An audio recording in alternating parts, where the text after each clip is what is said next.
Hello my friends and welcome back to my channel. Today I have a video of dinners for you. It is not beautifully put together. It is a little bit of a hot mess, but come on, you know. I think there's 5. I don't even know because I haven't edited it yet. But just each night what we had for dinner. They're not full cooking tutorials by any means. They are all recipes that are on my website. So I will try to link them below. But yeah, I just took the camera around, as well as I do, for a couple nights to show you what we were eating for dinner. So hope you enjoy. On this night for dinner, we're having haluski. It's Polish cabbage and noodles. And with kielbasa, I am doubling it because we are having some company.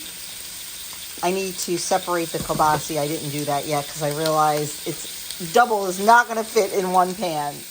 But the first thing we need to do is brown up kielbasa. Like I said, I am doubling this. Normally you would just use 1 package. I'm using 2. But that's your first step, is to brown your kielbasa. Next, we're going to add in about 2 tablespoons of butter and a chopped onion.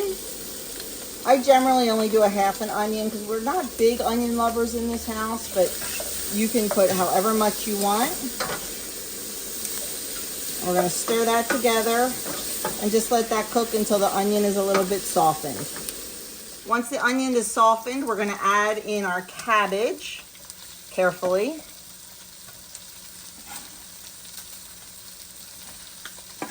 And this will cook down. And then we're going to add in 2 cloves of garlic. I am out of garlic, so we're using jarlic. And we're going to give this a really good stir.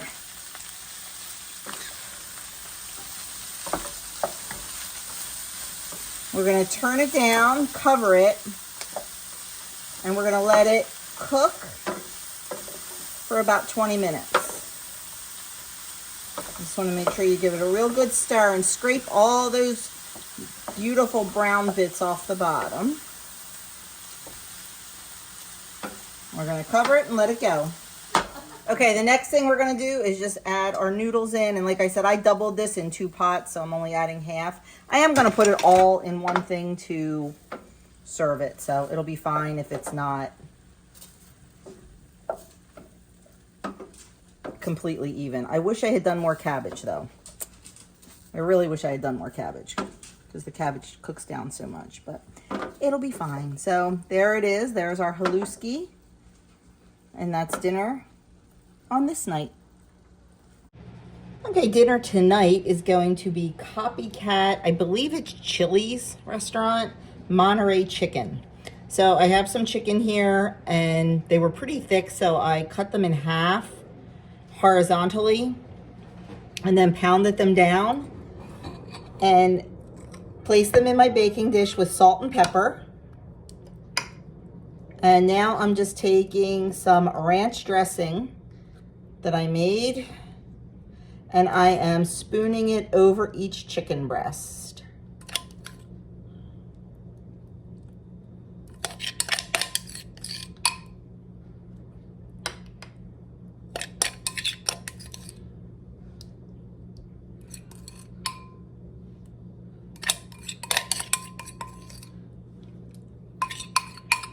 Okay, there we go.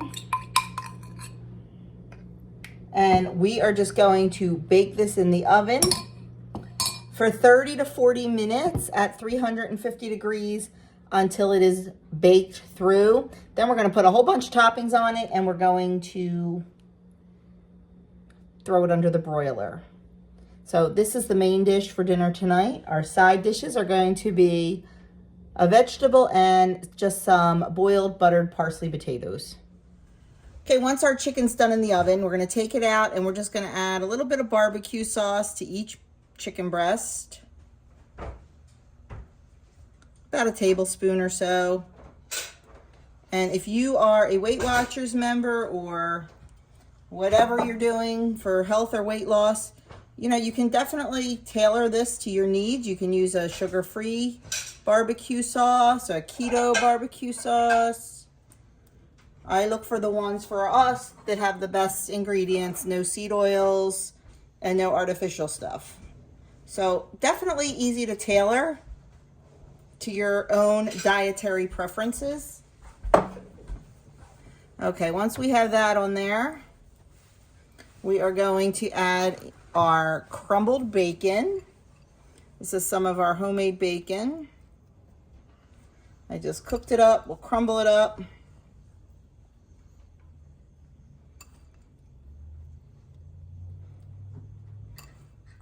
I made a little too much crumbled bacon. My family's standing behind me saying, No such thing as too much bacon. No such thing as too much bacon.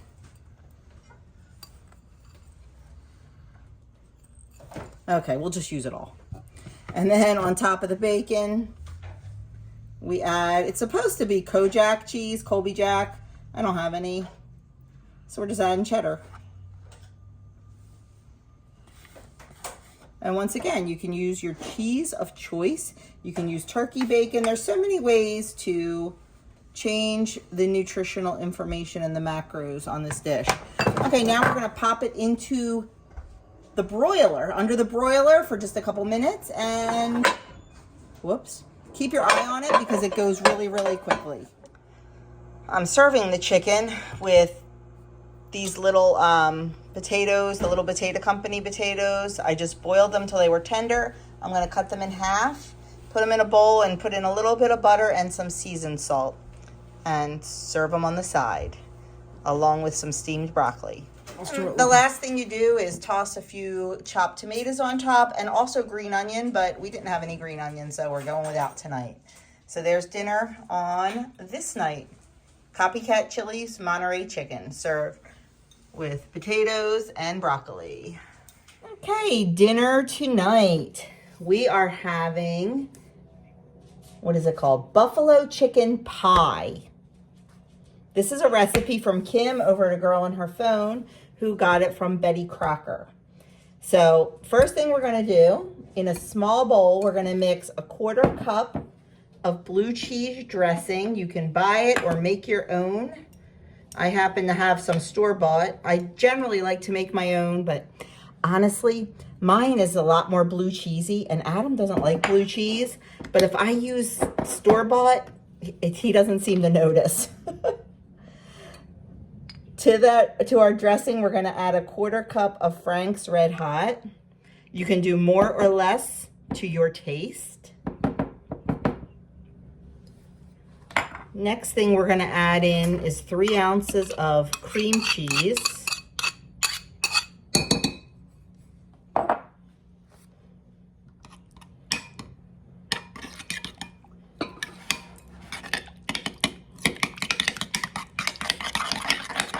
Woo, this smells hot. Why do I think I will be eating a tomato sandwich for dinner and not this? Okay, this is not, the cream cheese is probably not going to completely get mixed in there, but it'll melt in the pan, so I'm not too concerned about it.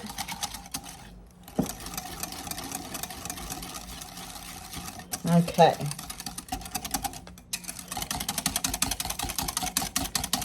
We're going to take this mixture and we're going to spread it in the bottom of a 9-inch pie plate that's been sprayed with nonstick spray.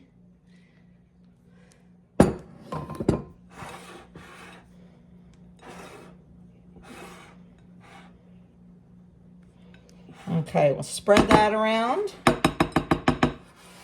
Then we're going to top it with our chicken. I may have too much chicken here. If that's the case, we'll just make some chicken salad.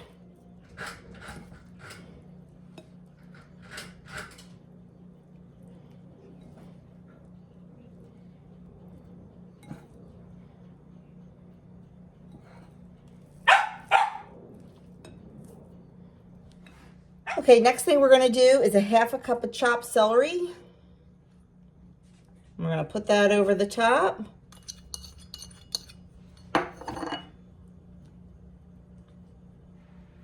Now at this point, it also calls for green onions. I am not putting those in because we're just not big. Andrew's a big onion person. The rest of us really aren't. Plus I also don't have any green onions, so yeah. Next thing we're gonna do is 4 ounces of cheese. I should have used a deep dish pie plate. It didn't call for a deep dish, so I did not. We'll see what happens. Okay, that was 4 ounces of cheddar cheese. You can use whatever kind of cheese you want. I just shredded up 4 ounces. And then we're going to mix up our baking mix mixture. Put that on top. The first thing we need is some Bisquick or some sort of baking mix. I make my own Bisquick just because I like the ingredients in it a little bit better. It makes a pint jar and a quart jar. It makes a lot, so I have it in 2 separate jars. I try to use the little jar up first and then the bigger jar. When you make the recipe for this is on my website. When you make it, just store it in the refrigerator and it's good for 6 months. So there is our baking mix, our Bisquick. I'm just going to break it up a little bit with my fingers. Those little hard bits are butter. That is what is in homemade Bisquick versus vegetable shortening in traditional.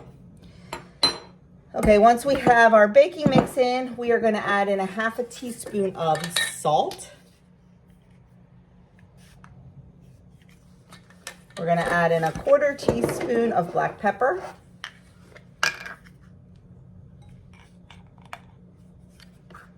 And then we're going to add in 3/4 of a cup of milk.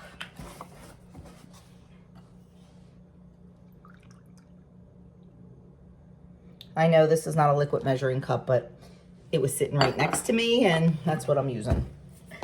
And then we are going to mix that all up. I do not know what is wrong with my iPad. It keeps turning off.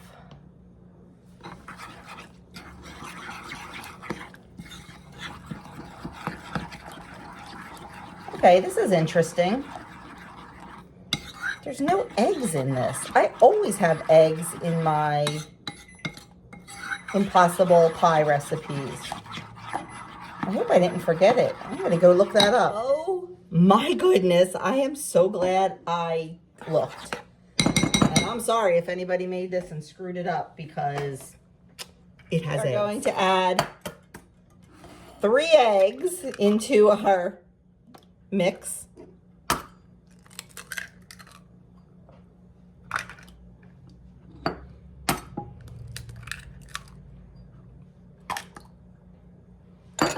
Oh my goodness.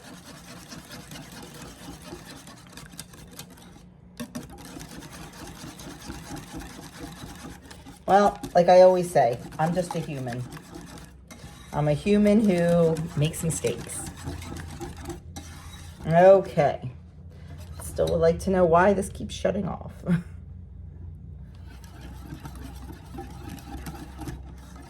Okay, now we're going to pour this over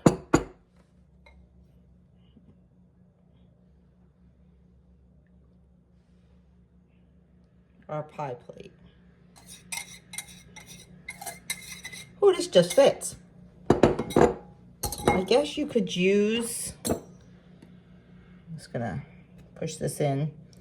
I guess you could definitely use a deep dish pie plate, but I mean, this fits actually perfectly, so there we go. Oh my goodness, this is annoying here. We are going to bake this at 400 for 25 to 30 minutes.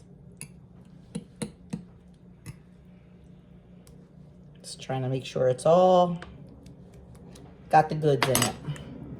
There we go. Here is our buffalo chicken pie out of the oven, and I'll show you what it looks like when it's sliced. There is what the inside looks like. Hope they enjoy. We've got some sliced tomatoes and some peas to go along with it. This is a little too spicy for me. I know the kids are making fun of me. They just like fell out laughing over it, but it is what it is. Too spicy for me. Next time I make it, if I make it again, which I'm sure I will because they are inhaling it, I think I'll use, instead of using the Frank's hot, I'll use the Frank's wing sauce because that's not as hot. And then they can douse it with extra hot sauce if they want. But I'll eat my tomatoes and peas. Oh, it smells so good out here. So dinner on this night is going to be cheesesteaks. First time ever making them on the Blackstone. We haven't started the cheesesteaks yet, but Doug's got the fried onions going and they smell wonderful. So once they get almost done, we'll start on the cheesesteaks. Inside, I have French fries going in the air fryer. Okay, grill is nice and hot, and on goes the chip steak.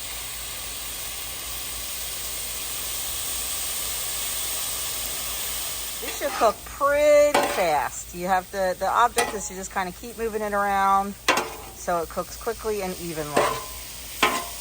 These are gonna be delicious. He is looking like he could work at Jim's or Itch-Kabibbles right now.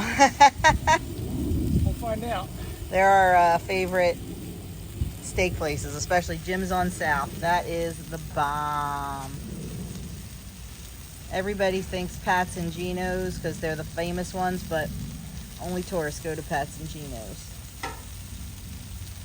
We go to Jim's and Itch-Kabibbles. And Donkeys. Looking good, babe. Can't wait to taste them. Hope so. So we had some extra meat after we did all 4, so Doug's just going to do one more. I tried to get him doing the first 4, but I was trying to help him and things got crazy. So he just puts the cheese on, puts the roll over it. We've turned off the Blackstone at this point. We just let it melt a little bit and then we flip it all over. I turned my back for 1 minute and he flipped it over. I missed it, but that's okay. You get the gist of it. So there's our dinner, our cheesesteaks. Okay, not the healthiest of dinners tonight, but you know what? Once in a while, it's okay. We have our cheesesteaks and our fries.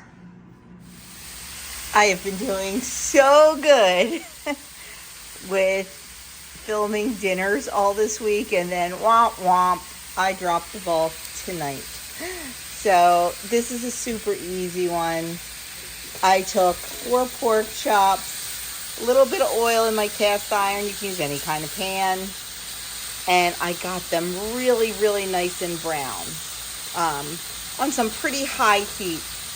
They are definitely not cooked all the way through, not worrying about that. I just wanted to get them nice and brown. I wanted some nice brown on the bottom of the pan. And once I got them nice and brown, I took 2 onions that I had sliced up and threw them in there. And I'm going to just kind of zhuzh them around a little bit until they get some nice color on them. And once they do, I'm going to add water to the pan. And I'm going to add salt and pepper. Put the lid on, and I'm going to let the pork chops cook through. While they are cooking, they don't usually take very long. These are pretty thick, so these will take a little longer. While these are cooking, over here, we've got potatoes to make some mashed potatoes and serve with a delicious onion gravy. We're going to have some roasted carrots, and we're going to have some corn. Okay, once the onions started getting a little bit brown, I just added in a couple of cups of water, put a lid on it, and I am going to let those cook for a while until they are cooked inside. Okay, so once your pork chops are done, you're just going to take a little either cornstarch or arrowroot powder, whatever you prefer, mix it with water. Make sure this is at a decent boil. And then just start adding that in to thicken your gravy. And then at this point, you decide how thick you want it.